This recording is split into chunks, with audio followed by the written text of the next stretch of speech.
안녕하세요. 반갑습니다. 한국사 능력 검정시험 심화 70일의 해설 강의 시작하도록 하겠습니다. 먼저 첫 번째 문제는 계속 나오던 그 유형 그대로 선사시대 안에서도 구석기 시대를 물어보고 있습니다. 자, 뗀석기 나왔고 주먹도끼 나왔으니까 뭐 당연히 구석기인 거죠. 구석기 시대에 관련돼서 요즘에 나오는 선지는 딱 하나밖에 없어요. 구석기인들이 동굴이나 바위 그늘에서 살았다. 이번에도 마찬가지였습니다. 자, 두 번째 문제 들어갈게요. 요 문제는 문제에 있는 선지는 항상 나오던 그 유형대로 나왔지만 제시문이 조금 달라졌어요. 일단 가장 중요한 건 요 첫 번째 줄에 나와 있는 남쪽은 고구려와 접해 있다입니다. 이걸 가지고 만주 쪽에 있었던 부여임을 여러분께서 유추하셔야 되고요. 물론 두 번째와 이제 세 번째에 나와 있는 제시문도 너무 중요하긴 하지만 지금 두 번째 나와 있는 건 특히 그 중에서 일책12법이 나왔잖아요. 요 일책12법은 부여도 되지만 고구려도 돼요. 그렇기 때문에 이것만으로 가지고 문제 풀기 어렵고요. 여기도 마찬가지예요. 소를 잡아서 그 발굽으로 점을 찾습니다라고 했는데 우리가 이걸 우제전법이라고 얘기를 해요. 조금 특이한 점은 최근 한 20회 정도는 우제전법이 선지나 아니면 자료에 한 번도 나온 적이 없었거든요. 근데 오랜만에 나왔어요. 아마 앞으로 우제전법이 나올 가능성이 있다. 이렇게 우리가 유추해 볼 수가 있겠죠? 자, 어찌됐거나 우제전법 같은 경우도 부여만의 특징은 아니고요. 고구려에서도 했다라고 우리가 추정을 하고 있습니다. 그래서 요 두 개는 두 나라 공통점이니까 첫 번째 줄을 가지고 부여임을 유추하셔야 돼요. 자, 마찬가지입니다. 부여가 시험 문제에 나왔을 때요. 최근에 이제 답으로 나오는 건 딱 두 개가 나왔어요. 첫 번째는 사출도, 두 번째는 영고가 나왔습니다. 자, 3번 문제 들어가 볼게요. 3번 문제에서 여러분 중요하게 보셔야 되는 내용은요. 여기 모두 4개가 되지만 밑에는 3개를 가지고는 이게 금관가야임을 알기가 좀 어렵죠. 그렇죠? 그래서 결국은 첫 번째 줄에 나와 있는 김수로왕이 건국했다. 6개 가야 안에서도 금관가야 관련된 문제인 거구나. 이렇게 파악을 하셔야 되고요. 금관가야 관련돼서 나올 수 있다 그러면 일단 금관가야가 4세기 때 중개무역으로 꽤 잘 나갔었죠. 그렇죠? 그때 그 중개무역의 대상이 됐던 게 자, 일단 가야가 이쪽에 위치해 있죠. 여러분 한반도에도요. 중국과 관련된 세력이 있었던 거 알고 계세요? 그게 바로 누구냐면 낭랑이었습니다. 그래서 낭랑과의 교류 그리고 외와의 교류. 이해되셨죠? 낭랑과 교류를 하면서 중국의 여러 가지 문물을 받아들이는 거고요. 외와 관련되는 거 나와 있죠. 오케이. 이 지도를 가지고 여기 나와 있는 두 개의 자료를 유추해 볼 수가 있습니다. 그러다가 이제 금관가야가 연맹의 주도권을 상실하게 됐던 게 여러분들 광개토 대왕이 보냈던 군대의 공격을 받아서인 거죠. 이것도 가능해요. 그러다가 이제 6세기 신라 법흥왕 때 금관가야 결국 신라의 복속이 됩니다. 결국 금관가야에 대해서는 요 3개 정도의 선지가 가능한데 그중에 1번이 이번 시험 문제에서 나왔습니다. 하나 주의하실 건요. 금관가야는 법흥왕 때 복속이 된 거고 대가야는 진흥왕 때입니다. 그래서 요 두 개 시기를 명확하게 구분하셔야 돼요. 자, 4번 문제는 제가 생각해서는 조금 난이도가 있는 문제라고 생각을 했어요. 왜 그러냐면 일단 위에서 읽어나가서 조금 어렵죠. 그러다가 여기 보면 승려, 요걸 가지고 여러분들이 한국사 능력 검정시험에서 만날 수 있는 승려가 누구인가 라고 범위를 좁혀가셔야 되고요. 그렇게 범위를 좁혀가 보시면 10여 분이 나오게 되는데 자, 그리고 다시 이제 거꾸로 봤을 때 수나라의 요청을 해서 고구려를 치고자 하였습니다. 그러니까 이거는 삼국시대랑 관련돼 있네. 그럼 삼국과 관련돼서 특히 이제 기억해야 될 승려가 여기 원강과 자장이 나오죠. 이분들 같은 경우는 이제 통일신라 시대이기 때문에 시기를 끊어주신다라면 원강 자장 안에서는 원강이구나 이렇게 갈 수가 있습니다. 근데 이제 그렇지 않고 처음부터 딱 읽자마자 여기는 신라의 승려 원강이구나 이렇게 생각하기는 좀 어려우셨을 것 같아요. 자, 그러면 일단 원강 같은 경우는 언제 때 승려냐? 바로 7세기 진평왕 때의 승려인 거고요. 자장 같은 경우는 그 다음 이제 선덕여왕 시기가 되는데 신라가 676년에 삼국을 통일하긴 하지만 그 통일 직전의 상황이 그렇게 만만한 상황은 아니었잖아요. 그렇죠? 고구려, 백제한테 동시에 압박을 당하고 있는 되게 위험한 상황이었어요. 근데 신라가 이제 그걸 잘 극복하고 결국 삼국 통일의 주인공이 됐을 뿐인 겁니다. 그래서 요 7세기 초와 관련돼서 나왔을 때 아무래도 요 승려들의 활약을 보면 승려 본연의 그래서 뭐 불교와 관련된 이론이라든지 뭐 이런 이야기보다는 신라가 불안정한 상황 속에서 신라 안정을 위해서 어떤 기여를 하였느냐 이렇게 많이 나와요. 그때에 관련돼서 영광이 나올 수 있는 게 수나라에다가 군사 좀 보내서 고구려 공격해 주세요. 그걸 요청하는 걸사표 지었다. 그리고 두 번째는 세속오계를 작성하였다. 이 두 개가 나오게 됩니다.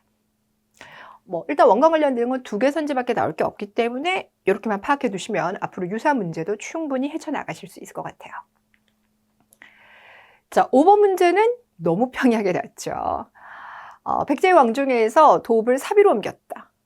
백제 같은 경우는 맨 처음에는 한강 일대 위례성이 있었다가 그러다가 충청남도 지금의 공주시로 갔다가 다시 충청남도 부여군으로 가잖아요.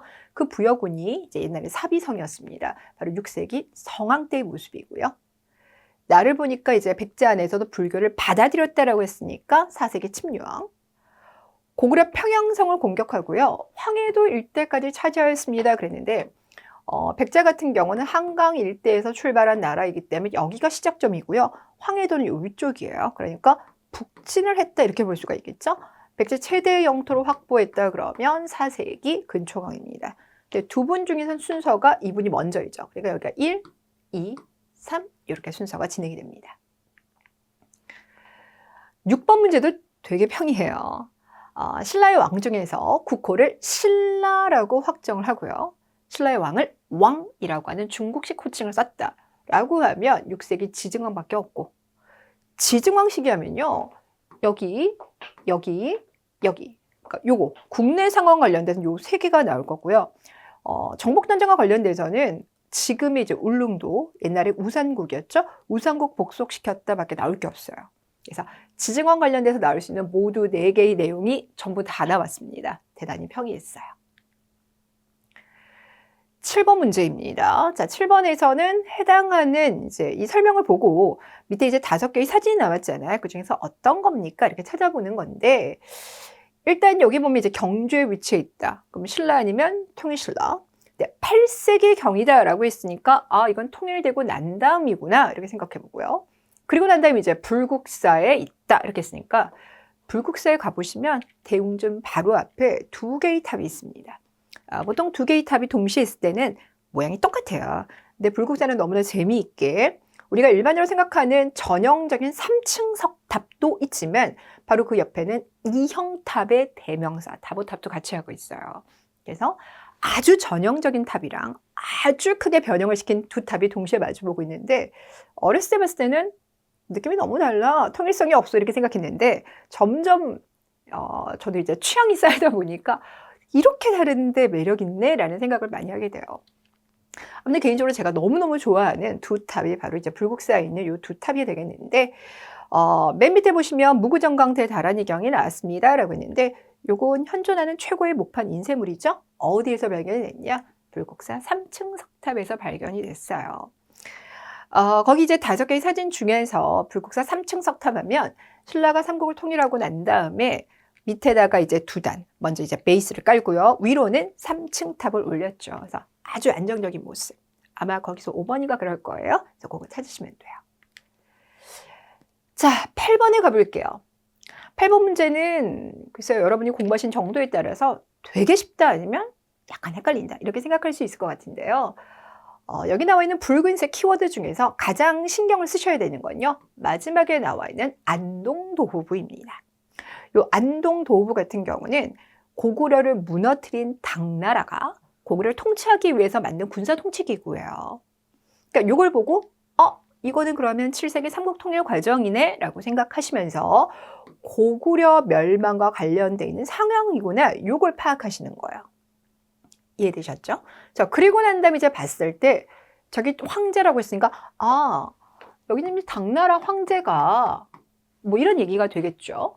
자, 그리고 난 다음에 왕은 본인이 국가를 통치한 것이 아니라 하였다라고 했으니까 고구려 마지막 보장왕을 생각할 수 있을 것이고요. 여기에 나와 있는 요 세 사람 연개소문의 아들입니다, 여러분들. 되셨어요? 네. 연남산, 연남생, 연남건인데 중국에서는 그걸 이제 천이라고 표기를 한 거예요. 자, 어찌됐거나 그럼 이제 고구려 멸망 그 이후의 상황인 거니까, 그 이후의 상황이라면요, 여러분 시험 문제에서 나올 수 있는 건 요거 3개밖에 없어요.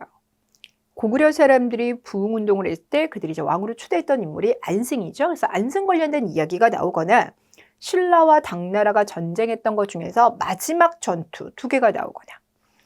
자, 이제 그러고 보고 나면은 이제 거기 나와 있는 많은 선지가 욕 있게 다 섞어 나왔기 때문에 난이도가 올라갈 수도 있겠지만 특정 시점을 딱 정하고 나면 그러면 이제 답이 금방 1번으로 보이게 될 겁니다. 한능검 시험 문제에서 순서를 물어보는 문제 많이 나오는데 가장 대표적인 게 4개죠. 신라가 삼국통이라는 거 하나, 고려가 후삼국통이라는 거 하나, 동학농민운동 하나, 그리고 6.25 전쟁. 거기는 좀 세밀하게 접근하셔야 되는데 여기가 바로 그 유형이 되겠습니다. 자, 9번에 갑니다. 발해 문제가 나오는데 보통 이제 발해 같은 경우는 제시하고 난 다음에 정치 기구는요, 아니면 문화유산은요, 이렇게 물어보지 정치 상황은 좀 오랜만에 물어봐요. 그래서 준비가 좀 안 되신 분들은 어렵다 생각할 수도 있겠으나 발해 정치에서 너무 중요한 게 나왔기 때문에 저는 이건 당연한 문제라고 생각을 해요. 자, 결국 가보겠습니다. 여기 발해가 나왔고요. 발해가 등주를 습격하여라고 했는데 등주가 어디냐? 우리 이렇게 이제 지도를 그렸을 때 여기 요동반도죠. 여기 싼둥반도죠. 싼둥반도에 있는 등주인 겁니다. 그러니까 발해가 수군을 보내서 당나라를 공격한 상황을 지금 여기서 말하고 있는 거예요. 발해 같은 경우는 4명의 통치자를 기억하셔야 되는데 건국한 대조영, 그리고 난 다음에 2번째 왕 무왕, 3번째 왕 문왕, 10번째 왕 선왕 이렇게 가죠. 무왕과 문왕 같은 경우는 그 명칭에서 업적을 조금 유추해 볼 수가 있는데 이 무자라고 하는 건 굳셀무를 말합니다. 그러니까 이 시기 때 전쟁을 많이 해서 영토를 많이 확장했다는 거고, 문왕 같은 경우는 그럴 문자인 거니까 이 시기 때는 나라의 체제를 좀 안정시켜놨다 이렇게 이해하시면 돼요. 자, 그러면 지금 나와 있는 사료를 보고 왔는데 굳셀무가 가능성이 훨씬 더 높은 거죠. 네, 그래서 답은 여기 나가 되는 건데 일단 이 상황을 다시 한번 좀 설명해 보자면 발해 2번째 무왕 시기 때는 영토 확장을 많이 했고 그 과정 속에서 흑수말갈과 갈등을 좀 빚죠. 그러자 흑수말갈이 당나라와 손을 잡으려고 합니다. 당나라는 이 기회를 놓치지 않고 발해를 압박을 해와요. 그러자 발해가 선제 공격을 해서 당나라 싼둥반도를 공격한 겁니다. 여기 이해 가셨을까요? 그런데 이제 여기 밑에 보니까 신라로 하여금 발해를 공격하도록 하였습니다 라고 했는데 당나라가 신라에게 연락을 해가지고요. 이 국경선 쪽을 공격해 이렇게 한 거예요. 그러니까 결국 이 상황을 보자라면 발해가 흑수말갈 당나라 통일신라로부터 압박을 받고 있었던 상황이더라라는 겁니다. 되셨나요? 네, 좋아요. 자, 10번에 갑니다. 10번에서는 해당하는 시기의 경제 상황 이렇게 했는데요. 한능검에서 이렇게 시기를 물어보게 하면 되게 느슨한 범위를 얘기하는 거죠. 통일신라 시대, 고려 시대, 아니면 조선 후기. 굳이 조선 전기는 따로 잘 안 내요. 그래서 경제 상황은 통신라, 고려, 조선 후기 이렇게 나옵니다. 그럼 여기는 그 중에서 누구냐? 고려죠. 맨 밑에 보시면 해동통보가 나왔는데요. 우리 한능검에서 맨날 볼 수 있는 이제 우리 지역에서 발견된 화폐라고 했을 때는 이런 정도 화폐가 나와요. 근데 그 중에서 이제 우리가 주조를 한 건 여기서부터 주조를 한 거고 이건 이제 중국 돈입니다. 어찌됐거나 그러면 해동통보는 고려 숙종 시기 때 발행하였구나. 그래서 고려라고 특정 지으시면 되는데 또 하나 힌트는 저기 제추가 있어요. 고려 최고의 정치기관이라고 했을 때 중서문화성과 중추원을 얘기할 수 있습니다. 거기에 초고위직, 2품 이상의 고위직을 말하는데 지금으로 말하면 거의 장관급이라고 보시면 돼요. 그들을 묶어서 제추 이렇게 얘기하죠.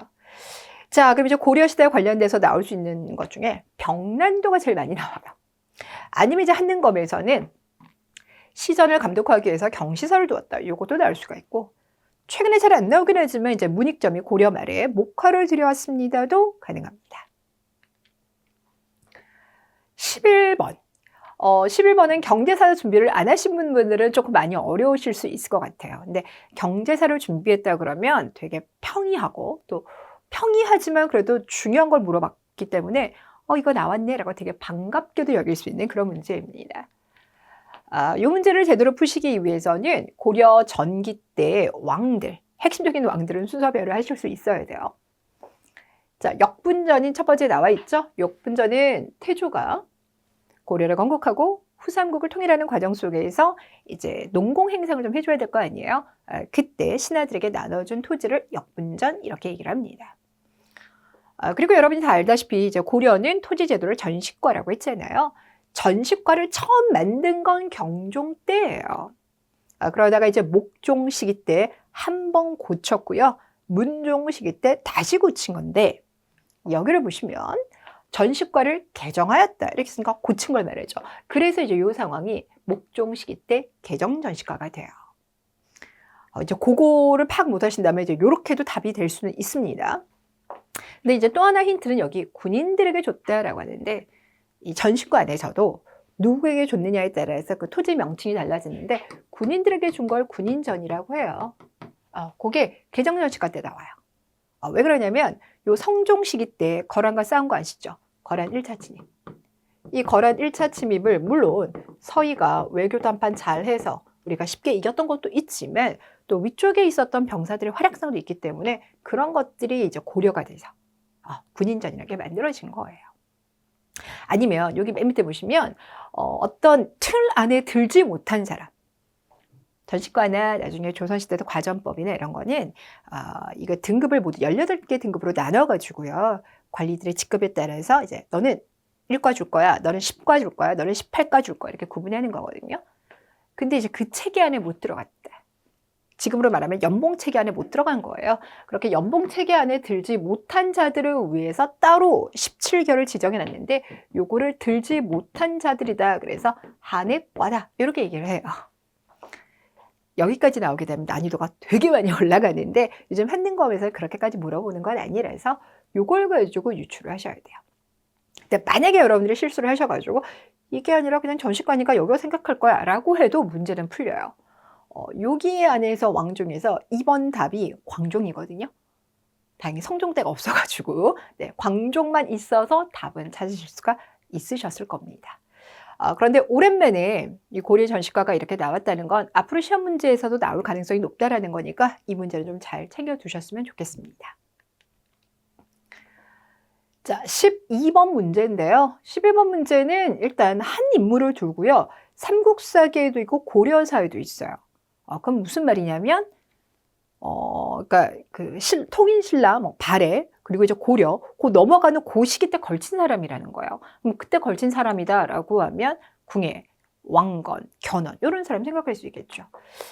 그래서 견훤과 궁예를 떠올려 주셔야 되는데 일단 궁예 같은 경우는 일설에 따르면 신라의 왕자였다고 하죠. 근데 여러 가지 사연으로 인해서 이제 왕자 생활을 못하게 되고 농민층에게 섞여 있다가 양길이라는 사람 밑에 들어가면서 세력을 키워나갔다가 나중엔 양길을 제거하고 본인이 대장을 합니다. 여기에 나와 있는 건 여기 이제 태조는 고려 입장에서 태조인 거니까 누구를 말하냐면 왕건을 말해요. 여러분 많이 아시다시피 왕건 같은 경우는 20살이 되었을 때 궁예 밑으로 부하로 들어가요. 그러다 나중에 궁예를 제거하고 본인이 고려를 건국하게 되죠. 근데 여기는 이제 태조 왕건이 궁예 밑에 있을 때 해군을 끌고 가서요. 광주 부근에 이르러 금성으로 쳐서 함락했다라고 하는 거니까 나주 점령한 겁니다. 그래서 후 고구려가 왕건 덕분에 나주 일대까지 차지하면서 여기 가운데 있는 후백제를 압박하는 상황이에요. 자, 그래서 결국은 이제 궁예를 설명하고 있고 궁예 관련돼서 나온다 그러면 철원으로 수도를 옮긴 적이 있다라든지 아니면 이것도 한능검에서 되게 많이 나와요. 국호를 2번이나 바꿨다라든지 아니면 여기 광평성에 나오죠. 그래서 답은 4번이 되겠습니다. 자, 13번. 13번 같은 경우도 한능검에서 좋아하는 건데요. 저기 보니까 일단 문헌공도가 나왔습니다. 이거는 국가에서 운영하는 학교일까요? 개인이 운영하는 학교일까요? 개인이 운영하죠. 최충이라고 하는 고려 최고의 학자 중에 한 사람이 이제 관직에서도 국무총리 자리까지 올라갔던 사람이거든요. 근데 그가 은퇴하고 난 다음에 본인 집에다가 설립했던 학교. 근데 이 학교가 이제 점점 명성을 누리게 되면서 유사한 학교가 12개까지 늘어납니다. 그래서 사학 12도. 자, 개인이 설립한 학교가 이렇게 이제 인기도 있고 과거 합격자를 많이 배출을 하니 사람들이 국제학감을 안 가려고 하는 거예요. 그래서 이제 국제학감을 진흥시키기 위한 여러 가지 노력이 나오는데 서적포는 이제 숙종 때 국제학감에 건립한 출판 기관이에요. 그래서 좋은 책 많이 찍어내자. 국자감 학생들에게 보급할 거야. 그런 의도였던 거고요. 이제 시험 문제는 결국 이제 예종이 나올 수밖에 없어요.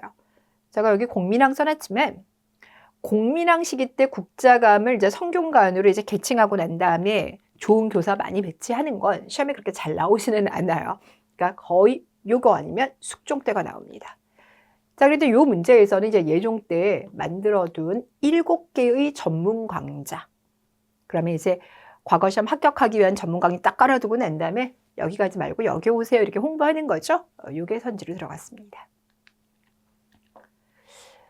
자, 14번 문제. 14번에 보시면 이의망이 나오고 최후가 나오는데 그들은 최고의 고려 무신 집권제잖아요. 그렇죠? 그러니까 이걸 가지고 이제 무신 정권기라는 걸 파악하면 되고요. 그리고 난 다음에 이제 물어본 게요. 그 시대의 사회 모습 이렇게 물어봤는데 무신 정권기 때와 관련돼서 그래서 무신들이 국가를 어떻게 운영했어? 정치 상황이 아니라면 사회 상황에서 물어볼 게 이거밖에 없어요. 무신 정권 시기 때 유난히 하층민의 봉기 많이 일어난 거 알고 계시죠? 그래서 그거 중에 하나가 이제 선지로 나올 건데 여기서는 망소의 난이 나왔어요. 그러니까 워낙 좀 심플한 구도였기 때문에 이 문제는 평이했었습니다.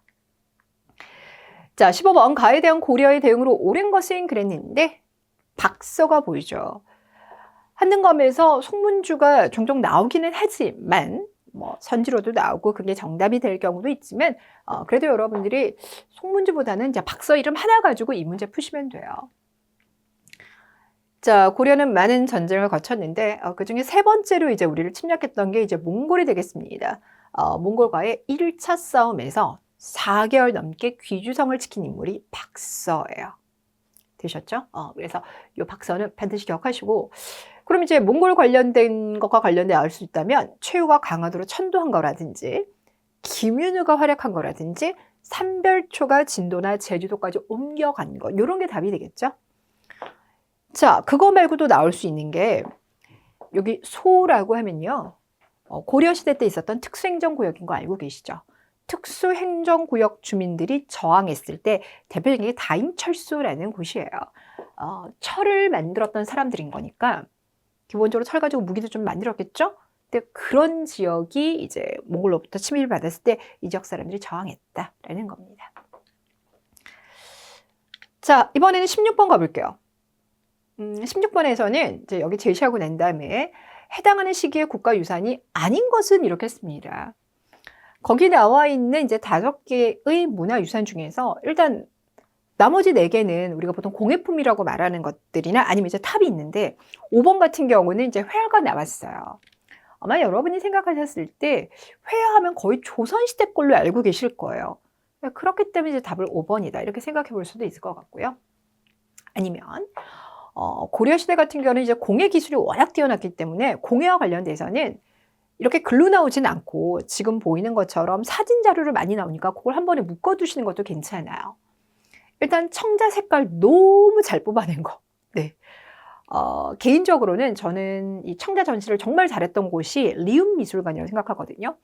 저는 국립중앙 박물관보다는 리움미술관 쪽이 더 그걸 못들었게 잘 전시를 해놨다고 생각했는데 아무튼 그 청자를 여러 개를 거의 보석처럼 전시를 해놨더라고요. 그래서 청자가 이런 매력이 있지 확 느꼈고 국립중앙박물관에서 청자전도 괜찮았던 거 있었어요. 근데 아무튼 저는 이제 그 리움미술관에 가서 청자의 매력에 완전히 빠져든 사람인데 색깔이 너무 고와요. 상감청자 같은 경우는 이제 청자에다가 문양을 파가지고 또 색깔을 만들어낸 거죠. 그것도 기술이 너무 뛰어나요. 그래서 여기서는 지금 그 얘기하고 있죠. 은입사 기법도 많이 알고 계시죠? 청동기로 먼저 모양을 만들어내고 난 다음에 거기를 또 파고 거기다가 얇은 실로 만든 은을 또 집어넣어요. 그게 은입사 기법입니다. 나전칠기 같은 게 여러분들 보통 이제 자개라고 많이 알고 계시잖아요. 그것도 알록달록 색깔이 또 너무 예뻐요.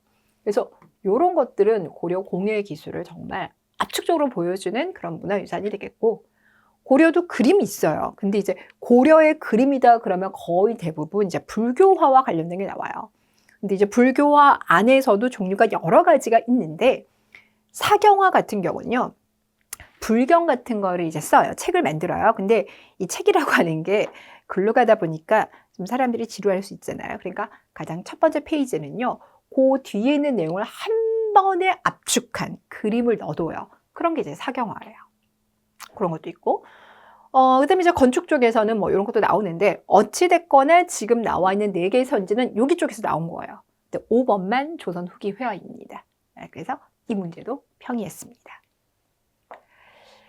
17번 문제는요. 요거는 사람에 따라서 쉽다 어렵다가 좀 구분이 될 것 같은데 여공패설이라고 하는 책 이름을 보고 이건 고려말 이재현이 쓴 책이잖아. 이렇게 생각하시면 문제가 되게 평이해요. 근데 여공패설을 암기를 안 했을 수 있잖아요. 또 모르실 수도 있잖아요. 그럼 이제 그 두 번째 고위관리 유청신이 원의 사신과 몽골말로 직접 대화를 했는데 그걸 꾸짖었다라는 요 글을 가지고 이건 고려시대 정치 상황으로 봤을 때 원나라 간섭이 이후랑 관련됐네 이렇게 유추를 하셔야 될 수도 있어요. 이해되셨죠? 자, 그러면 이재현을 딱 떠올리지 못해서 유추를 하셔야 됐던 분들이라면 거기 5개 선지 중에서 고려시대 사람 3사람을 뽑을 수 있을 겁니다. 단 진울은 승려이기 때문에 빼본다라면 4번과 5번 선지 정도가 여러분들을 헷갈리게 할 것 같아요.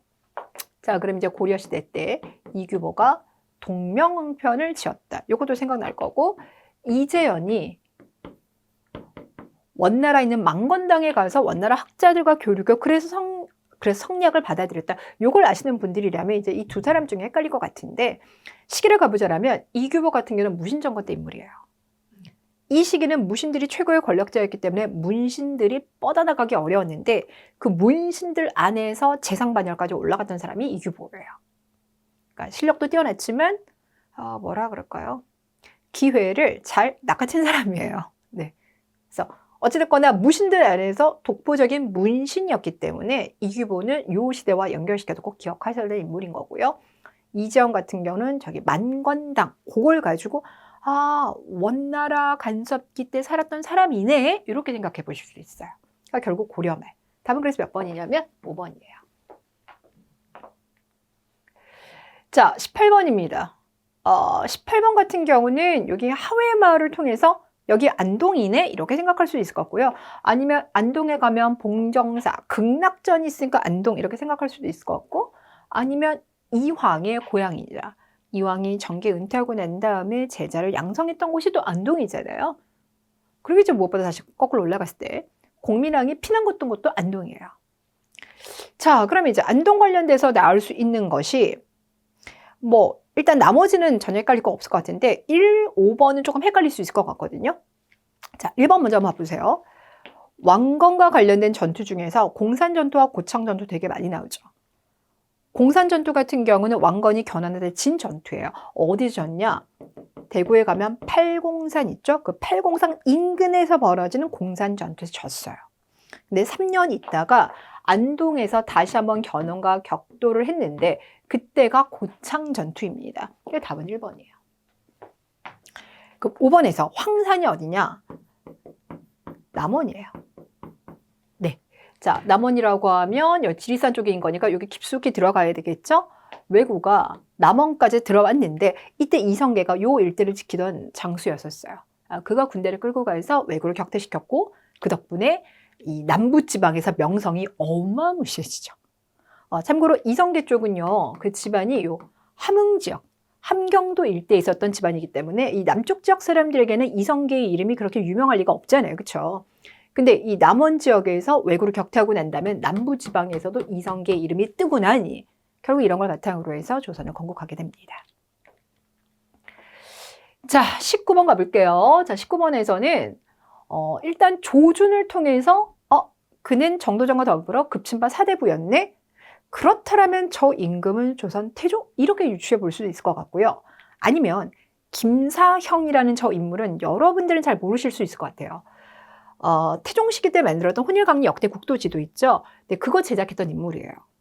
그래서 조선 초기 인물이에요.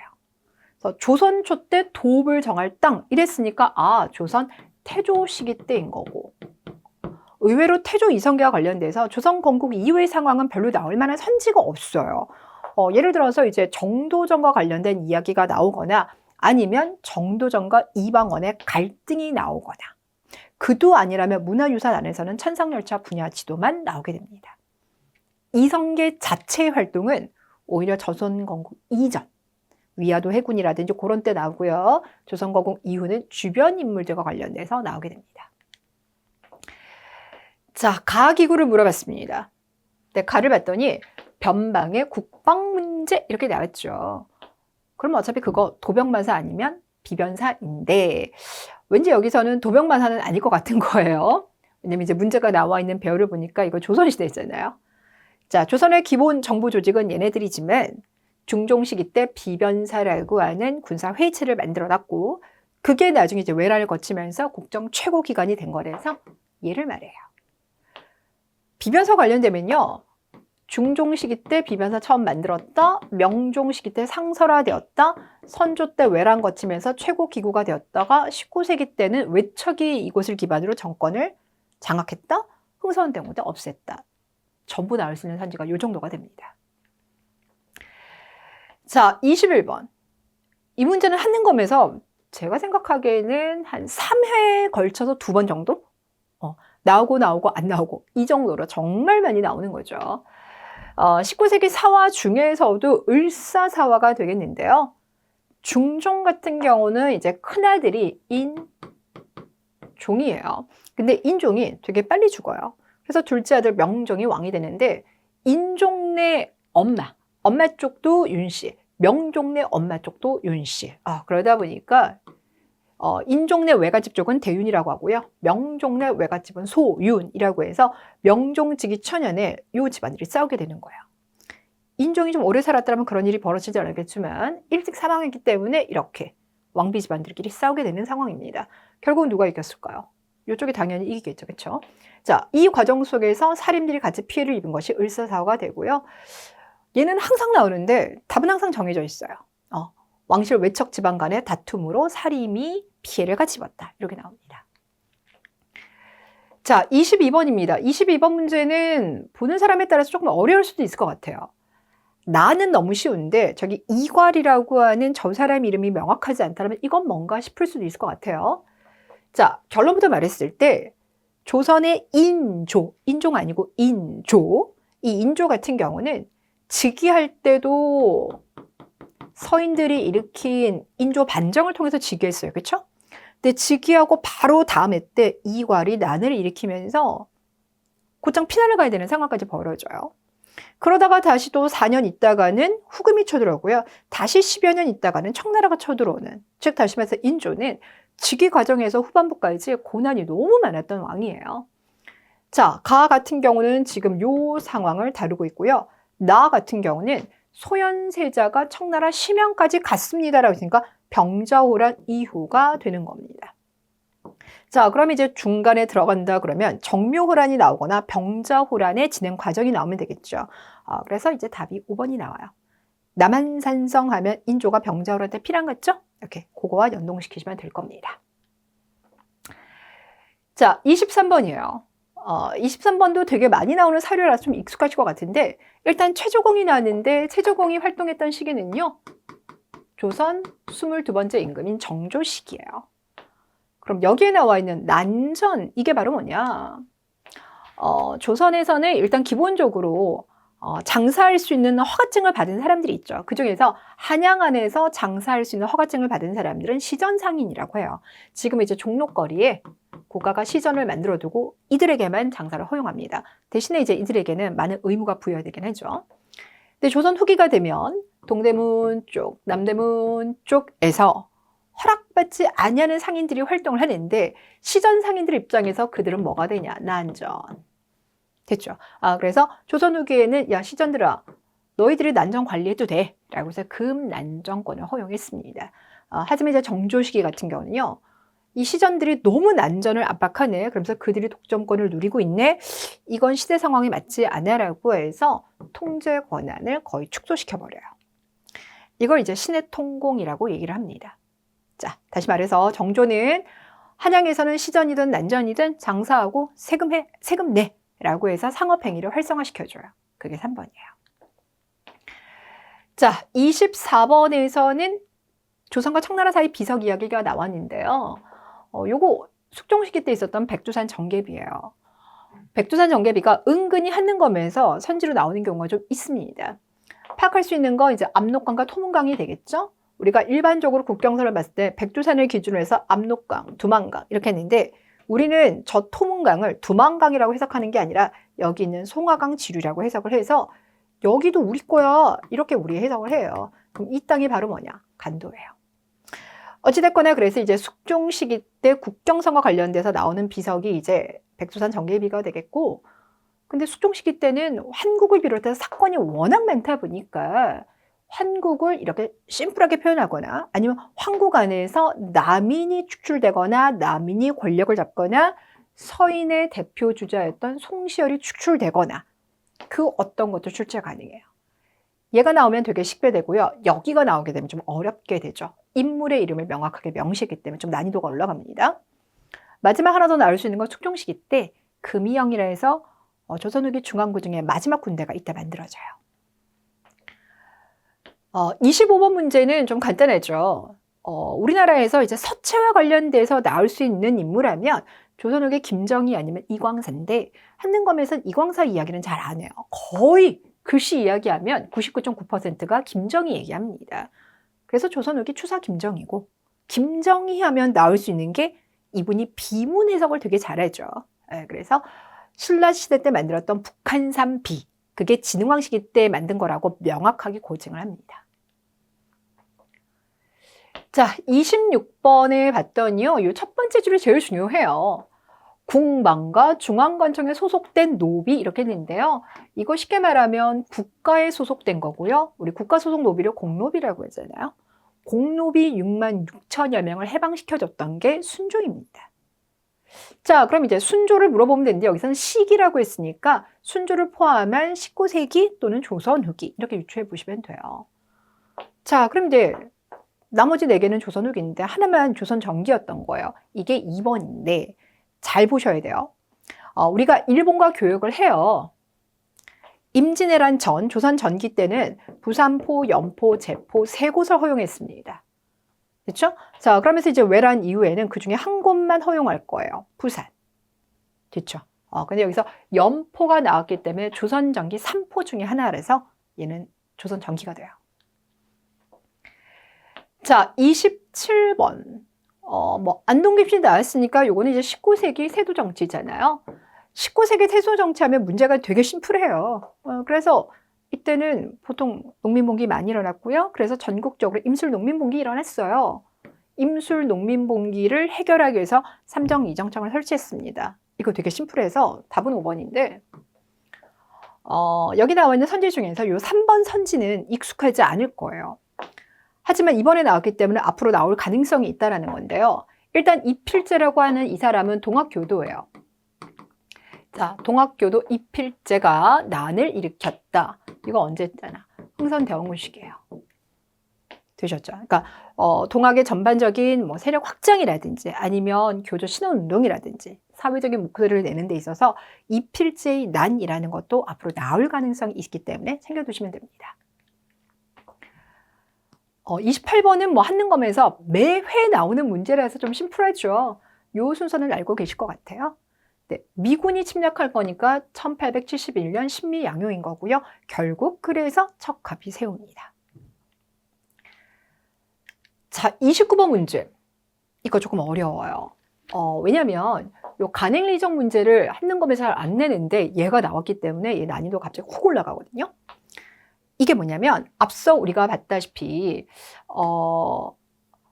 우리가 이제 일본에게 개방을 할 때는 이제 항구 쪽을 개방을 해요. 그게 조선 전기도 그렇고 조선 후기도 그렇고 강화도 조약을 통해서도 마찬가지예요. 그래서 여러분이 아시는 대로 강화도 조약 체결하고 난 다음에 부산, 원산, 인천 3곳을 개항하는데 개항한 이곳에 일본인이 와서 머물러 살고요. 그들이 일정 범위까지는 돌아다닐 수가 있어요. 그 설정한 것이 바로 간행리정이라는 거예요. 그럼 얼마나 갈 수 있냐? 10리.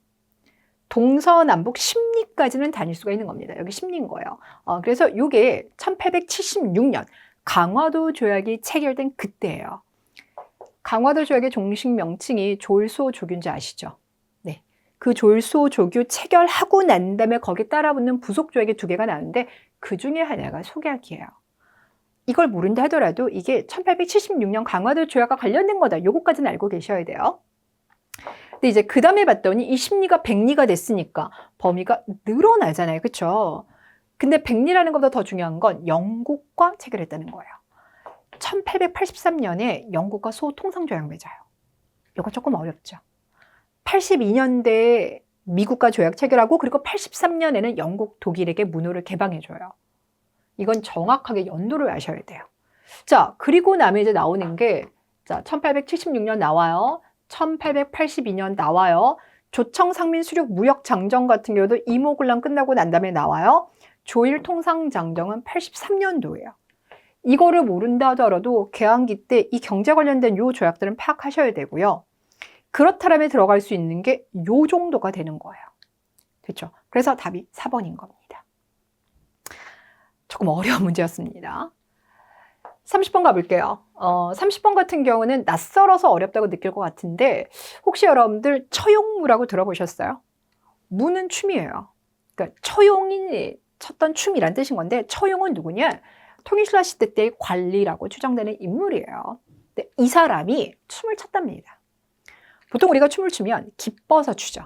근데 이 사람은 열받아서 춘 거예요. 퇴근하고 집에 가봤더니 어떤 남정네가 자기네 집에 이제 부인과 함께 있는 거예요. 그러니까 너무 열받은 거예요.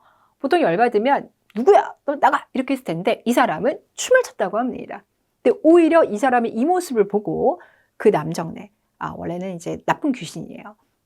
그 나쁜 귀신이 결국은 물러갔다라고 얘기를 하는데 그것이 이제 사람들에게 전해지면서 그래? 그럼 우리도 처형처럼 그렇게 한다라면 뭔가 집안의 나쁜 기운들이 사라지겠지 이렇게 생각을 해요. 그래서 옛날에는 사람들이 처형의 그림을 그려서 집에 걸어뒀대요. 근데 어느 순간 처형의 모습을 이렇게 가면으로 만들고 춤을 추는 것으로 발전합니다. 원래는 한 사람이 췄는데 나중에 이제 5사람까지 늘어나게 됐어요. 그 이야기를 담고 있습니다. 그래서 이제 처형설화를 바탕으로 했다가 답이 됩니다. 31번입니다. 31번에서 요 자료만 본다라면 문제는 되게 간단하죠. 이거는 을미개혁이구나. 그런데 우리가 일반적으로 을미개혁 관련돼서 답을 찾는다 그러면 이런 것들 많이 생각하잖아요. 근데 여기는 이미 건양 나왔어요. 단발령은 안 나왔지만 여기 선지 없는 거예요. 그러고 난 다음에 막 찾아봤는데 익수가 선지가 안 나오는 거예요. 결국 얘는 속어법으로 풀 수밖에 없는데 여기 나와 있는 이제 이런 것들을 보고 이건 1차 거부개혁이지, 2차 거부개혁이지, 이거 광무개혁이지 속어를 하고 나면 남는 게 3번밖에 없어요. 그래서 답을 찍으셔야 돼요. 물론 내용을 알고 푸셨다면 너무 잘했겠지만 을미개혁 준비하시면서 여기까지 기억하시는 분들 별로 없을 거예요. 그래서 낯선 선지가 나왔습니다. 자, 하늘을 봐도 친위대, 진위대, 군대인 것 같죠? 을미개혁은 일본이 주도한 개혁인데 군대를 만들어요? 그럼 군대를 만든다는 건 대한제국을 강화시키겠다는 거잖아요. 이거 뭔가 분위기가 안 맞아요. 이렇게 생각하실 것 같아요. 일단 1895년에 을미사변 일어나서 명성황후 시해됐죠? 그리고 난 다음에 을미개혁했죠. 근데 이 명성황후 시해되는 걸 주도한 사람들은 일본 낭인들이에요.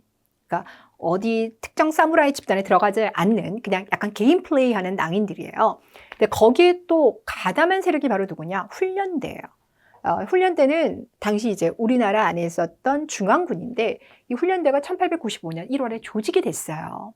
그럼 얘네가 경복궁을 지키는데 이 을미사변 과정 속에서 훈련대 사람들이 직간접적으로 개입을 한 겁니다. 그러다 보니까 을미사변 이후에 이 훈련대를 해산시켜버린 거예요. 그리고 그걸 대체할 조직을 만들어야 되겠죠. 그래서 나온 게 친위대와 진위대가 됩니다. 그래서 이 스토리를 알아야지만 푸는 문제라 해서 난이도가 올라갔습니다. 32번입니다. 32번 같은 경우는 문제 자체만 보면 강화도 조약 체결 직후이기 때문에 통리기무 안문 금방 떠오르실 것 같아요. 근데 이제 선지를 보면 헷갈릴 만한 선지가 2개나 더 있어가지고 뭘까 싶을 것 같은데요. 자, 별개구는 통리기무하면 설치되고 바로 다음에. 그래서 개화 초기 때 나온 거죠. 얘가 답이에요.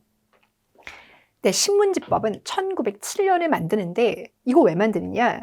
우리 개화기 때 있었던 황성신문, 제국신문, 대한매일신문 그거 탄압하려고 만든 게 이 법이에요. 그래서 이제 탄압하는 행위가 이제 쭉 나오게 될 거고요. 서당 규칙이라는 건 서당을 탄압하기 위한 거죠. 근데 의외로 이게 1918년이에요. 왜 그러냐면 1910년대에요. 개량 서당이라는 게 되게 많았어요. 총독부의 감시를 피해서 우리만의 교육을 시키겠다고 서당을 근대화시킨 겁니다. 그래서 그 개량 서당을 탄압시키려고 서당 규칙이 나왔으니까 이건 1918년. 그렇게 모르신다 하더라도 1910년대 이렇게 생각하셔야 돼요. 헷갈리는 선지가 조금 많았습니다. 33번은 일단 배설. 이 사람은 대한매일신보 발행에 참여했던 영국인 베델이죠. 자, 그러면 이제 대한매일신보는 다른 신문들에 비해서 영국인이 참여했기 때문에 좀 적극적인 목소리를 많이 냈죠. 그래서 국채보상운동과 또 의병활동에 대한 기사를 많이 수록했다. 34번 같은 경우는 회장이 안경수였다는 건 모르신다 하더라도 독립문 나오고 또 독립문을 세우기 위해서 모금활동을 전개했다니까 이건 독립협회인 건 아시죠? 의외로 독립협회가 문제가 났을 때요. 한능검에서 선지는 조금 정해져 있어요. 그중에 제일 많이 나오는 게 독립협회가 주도적으로 해서 의회를 만들려고 했고 거기에 정부도 어느 정도 호응을 하죠. 그래서 중추원이라고 하는 조직이 있었는데 그걸 개편해서 우리나라식 의회를 만들려고 했었다. 이게 정말 답으로 많이 나옵니다.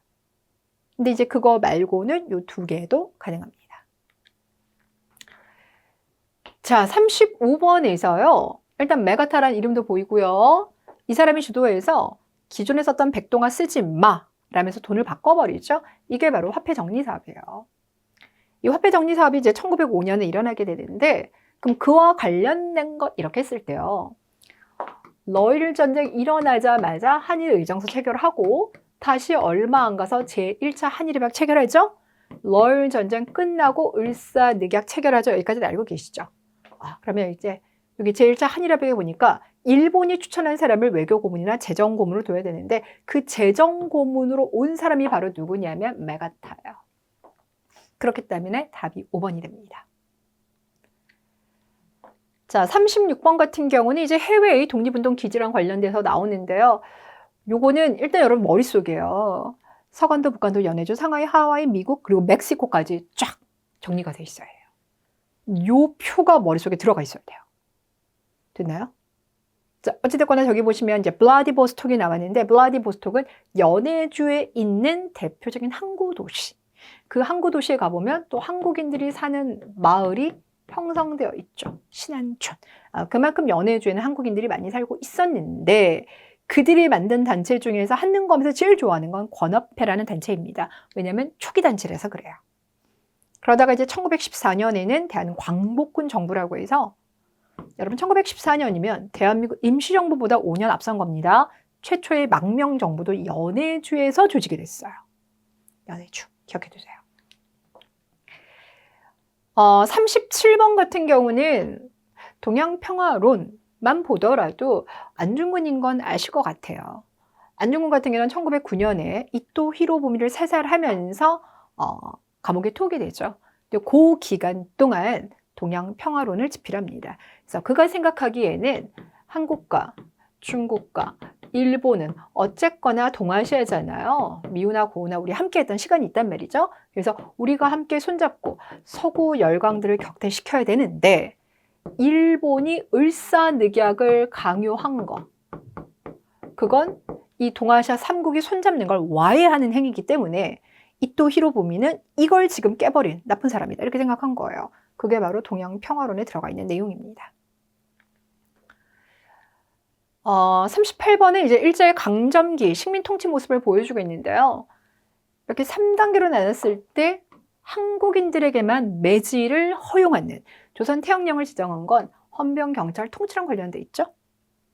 자, 그럼 이제 그 시대와 관련돼서 때 나올 수 있는 건 공포스러운 분위기라든지 또 한국인들에게 기초교육만 시행했던 초등학교 교육을 4년으로만 한정한다. 이것도 나올 수가 있지만 가끔 또 나오는 게 이거예요. 조선물산공지대.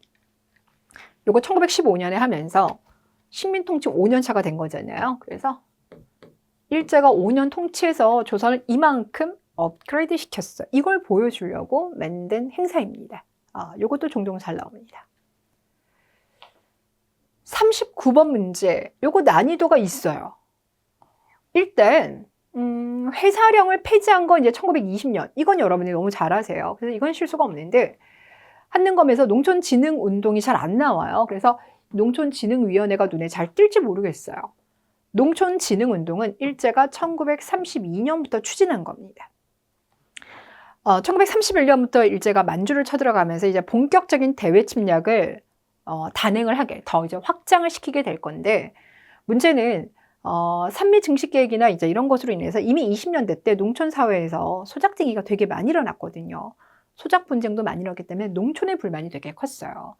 근데 그런 것들을 뭔가 잠재우면서 자기네가 원하는 침략 전쟁을 확대시키려다 보니까 일명 이거죠. 농촌이 가난한 건 일본 때문이 아니라 조선 농민들이 게을러서 그래. 이런 식으로 해서 호도하는 정책을 추진합니다. 이게 농촌진흥운동이에요. 잘 안 나오는 게 나왔어요. 근데 제 생각엔 앞으로도 틀렸네요. 앞으로는 종종 나올 것 같아요. 그래서 챙겨두셔야 돼요. 자, 그럼 이제 그 중간에 들어갈 수 있는 것이라고 했을 때는 아무래도 1920년대 활동들이 나올 수 있거든요. 근데 1920년대 활동 중에서 물산 장려운동.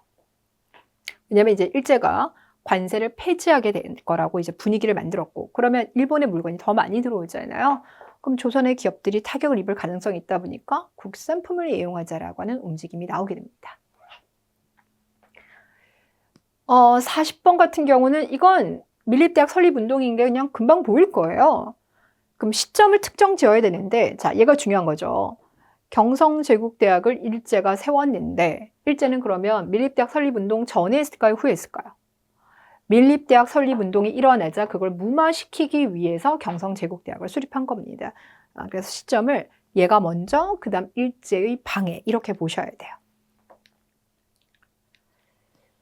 자, 41번 여기 같은 경우는 일본인 감독관인 조선인 노동자를 구타했고, 그게 개선이 안 되는 상황들이 누적이 되다 보니까 1929년에 원산 총파업이 일어났어요. 이렇게 보셔야 되죠. 근데 저기서 이후라고 했기 때문에 연도를 정확히 알아야지만 풀 수 있는 문제. 자, 여기 이번에 보면 강주룡, 여성 노동자 강주룡이 평양에서 그래도 조금 그 당시 고충 광물이었던 을밀대 지붕에 올라가서 시위를 한 거예요. 회사가 일방적으로 이제 임금을 삭감하자 거기에 저항한 건데 이게 1931년 상황이에요. 4번에서 조선 노동총동맹이 나잖아요. 이게 노농이잖아요. 노동자와 농민이 같이, 이게 1924년이에요. 이런 게 나오면 이제 난이도가 훅 올라가죠. 그래도 별표를 안 친 이유는 워낙 좀 여러 번 나왔던 문제라서 안 쳤을 뿐입니다. 그래서 일제강점기 때 정확하게 연도를 특정 지어야지만 풀 수 있는 문제 중에 하나였습니다. 42번에서는 일단 일제강점기의 모습 중에 백화점이 나왔어요. 지금도 우리가 쇼핑합시다 라고 했을 때는 요즘에는 물론 인터넷 쇼핑을 많이 생각하지만 그래도 쇼핑, 백화점, 고급스럽다 이런 느낌 있잖아요. 그런 백화점이 우리 땅에 처음 등장한 건 1920년대이지만 그래도 이 백화점이 여러 군데 지어지면서 사람들의 머릿속에 백화점 인식된 게 1930년대예요. 그래서 일제강점기인 거고요. 문화주택과 토막집이 보이는데 이름에서 좀 구분되죠. 문화주택은 2층 양옥집이에요. 우리가 생각하는 그 옛날에 드라마 속에서 봤을 때 1층, 2층 지붕은 이렇게 급경서로 만든 그 집이 문화주택이라고 불리는 거고요. 토막집은 움막집이에요. 대충 거적대기에 붙여서 만든 거기 때문에 상층민과 하층민의 생활 모습을 단적으로 보여주죠. 그래서 여기 같은 경우는 일제강점기 때의 모습 안에서도 이제 우리가 유추해 볼 수 있는 거고, 일제강점기 시대 때 몸빼라고 해가지고요, 그 여성들의 일바지 있잖아요. 이게 등장합니다. 그러니까 남성들은 징용이나 징병으로 끌려가고 여성들은 강제적으로 노동력이 이제 동원됐는데 그때 입게 했던 것이 몸빼라는 바지입니다. 독립군 부대 안에서요, 이 흐름은 여러분들이 파악하셨을 거고요. 1940년 대한민국 임정부가 한국광복군 창설한 거 알고 계시죠? 일단 그 당시 대한민국 임정부는 중국 충칭에 있었으니까 충칭 연동시키고요. 그렇게 나온다면 영국군과 함께한 거, 미군과 함께한 거 많이 나왔던 선지가 되겠습니다. 자, 그 다음에 요 시기를 봤더니 지금 창시 개명 이렇게 났으니까 우리 정리해봤던 일제강점기 3단계 중에서 마지막 민족 말살 통치 시행 시기인 거죠. 해당하지 않는 거 그랬는데 원각사는 우리나라 최초의 근대 공연장이에요. 그래서 이게 1908년 식민지 전 상황이라서 얘가 답이 됩니다. 45번 문제에서요. 백제의 수도라고 했으니까 지금의 서울이나 아니면 지금의 충청남도 공주나 아니면 충청남도 부여군을 생각해 줘야 되는데 그중에서 남한 최초로 구석기 유적지가 있다 그러면 공주 석장리 유적지를 떠올리시면 돼요. 자, 그래서 여기는 충남 공주가 되겠습니다. 아니면 요거 공주 우금치 전투인 거 아시죠? 자, 그럼 이렇게 됐을 때 공주와 관련돼서 나올 만한 거 다 나왔다. 근데 하나 빠진 게 있다. 바로 뭐가 되냐? 그때 봤더니 무령왕릉. 네, 공주시에 있습니다. 자, 이번 문제는 유엔군 전몰 장병이랬으니까 유엔군이 이제 들어왔던 게 6.25 전쟁인 거고 6.25 전쟁 중에는 부산이 임시 수도였다. 이건 다들 알고 계시죠? 자, 근데 이제 이 문제를 저는 어렵다고 생각을 한 게 일반적으로 6.25 전쟁이라고 했을 때 여러분 생각하시는 인천 상륙작전부터 막 이런 전투 과정은 쉽게 생각하실 수 있을 거예요. 전투 외적 상황이 나오면 과연 그 시대였나? 이렇게 헷갈리시죠? 우리 1차 개헌 있잖아요. 그 발췌 개헌은 부산에서 한 겁니다. 전쟁 중에 한 거예요. 참고로 4.4 오입 개헌 같은 경우는 전후에 한 거예요. 시점을 구분해 주세요. 답은 그래서 5번이 됩니다. 자, 47번에서 우리나라에서 선거가 나왔을 때 어떤 특정 날짜가 나오는 선거는 두 개밖에 없어요. 1948년 50총선거 아니면 1960년 3.15 부정선거라고 하는 거. 어쨌거나 다 이승만 정부랑 관련돼 있죠. 여기는 이제 이승만 정부가 출범하기 직전, 이건 이승만 정부의 마지막 상황인 겁니다. 최초이기 때문에 지금 이 상황을 얘기하고요. 200명 뽑아야 되는데 제주도 2개 곳에서는 선거가 시행되지 못했기 때문에 그때는 198명을 뽑기는 해요. 조금 있다가 2명이 추가는 됩니다. 자, 어찌됐거나 첫 번째 선거로서 국회의원 뽑았고 그 국회의원들이 헌법을 만들 거라서 재헌 국회의원이라고 합니다. 제가 생각했을 때 오늘 나오는 모든 문제 중에서 제일 어려운 게 이 48번이에요. 48번은 유추가 안 돼요. 이건 아셔야지만 풀 수 있는 문제인데 서울올림픽 이걸 가지고 노태우 정부인 건 여러분이 다 아세요. 일반적으로 노태우 정부랑 관련돼서 제일 많이 나오는 건 북한과의 관계 개선. 그래서 88년도 상황이나 91년도 상황 되게 많이 나오죠. 아니면 조금 더 나온다라면 북방 외교 정도는 나오는데 이 3당 합당은 진짜 오랜만에 한능검에 나왔어요. 결론부터 말하면 노태우 정부는 일단 노태우라는 이름 자체가 87년도 6.29 민주화 선언으로 일단 우리에게 각인돼 있죠. 87년도에 이제 6월 달에 대통령 직선제 개헌하겠습니다 약속을 했고 그해 11월 달에 있는 대통령 선거에서 노태우가 당선이 됐어요. 근데 문제는 바로 다음에 88년도 봄에 있었던 국회의원 선거에서 노태우가 소속된 여당이 졌어요. 1등이 안 됐어요. 이게 지금은 여소야대라는 상황 자체가 조금 익숙해요. 여당이 총선에 져서 소규모로, 그러니까 1당이 안 된 거죠. 되고 야당이 오히려 국회를 장악하는 상황. 지금 이런 상황이 되게 반복적이어서 익숙하지만 우리나라 현대 정치사에서 여소야대 상황이 처음 등장한 게 바로 이 노태우 정부 때예요. 그러니 이 국정을 끌어가기가 너무 힘든 거예요. 경험치도 없었고.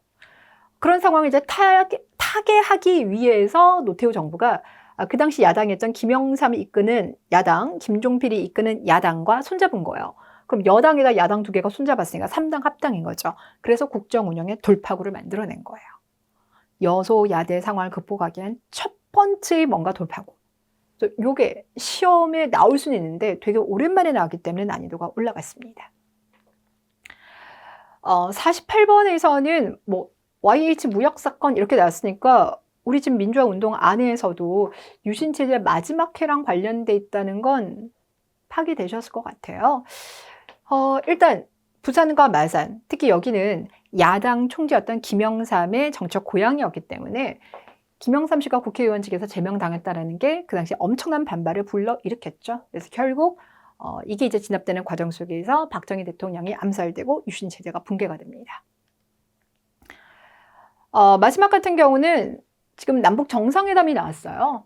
근데 남북 정상회담 안에서 1차인지 2차인지는 안 나왔지만 김정일 국방위원장 일단 이걸 가지고 1차 또는 2차? 근데 햇볕 정책 났으니까 이거는 김대중 정부 때 1차 남북 정상회담과 관련돼 있구나. 그걸 생각해 보시면 돼요. 그럼 이제 나올 수 있는 게 6.15 남북 공동선언 아니면 금강산 관광이 시작되었다. 이 정도가 되겠습니다. 자, 이렇게 여러분들 준비한 해설 모두 마무리하도록 하겠습니다. 도움이 되셨길 바라겠습니다.